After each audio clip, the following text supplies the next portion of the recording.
4,000 కోట్ల విలువైన housing society కుంభకోణంలో ఒక ఐఏఎస్తో పాటు 13 మందికి జైలు శిక్ష విధిస్తూ ఢిల్లీ కోర్టు ఆదేశాలు జారీ చేసింది. వివరాల్లోకి వెళ్తే 1999లో మూతపడిన సఫ్దర్గంజ్ కోఆపరేటివ్ హౌసింగ్ సొసైటీని కొందరు అధికారులు పునరుద్ధరించి ప్రభుత్వం నుంచి తక్కువ ధరకే భూమిని కాజేయడానికి ప్రయత్నించారని ఆరోపణలు వచ్చాయి. దీనిపై విచారణ జరిపి ఛార్జ్షీట్ నమోదు చేసిన సిబిఐ పలువురు నిందితులుగా పేర్కొంది. దీని మీద ఢిల్లీ కోర్టు ఈ తీర్పు వెలువరించింది.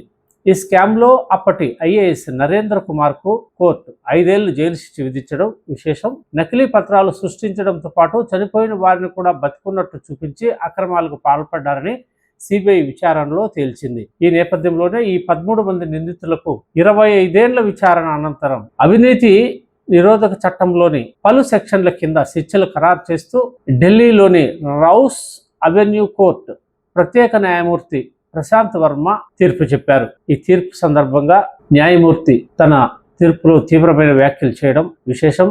అవినీతిని ఉక్కుపాదంతో అణచివేయాలన్నారు. సమాజానికి ఆరోగ్యానికి ఇది తీవ్రమైన ముప్పని ఆయన పేర్కొన్నారు. క్యాన్సర్తో పోల్చిన ఆయన నయం చేయడానికి కీమోథెరపీ వంటి కఠిన చర్యలు అవసరమని అభిప్రాయపడ్డారు. ఈ జైలు శిక్ష పడ్డ వారిలో ఐఏఎస్ అధికారి కూడా ఉండడం ఆందోళన కలిగించే అంశం.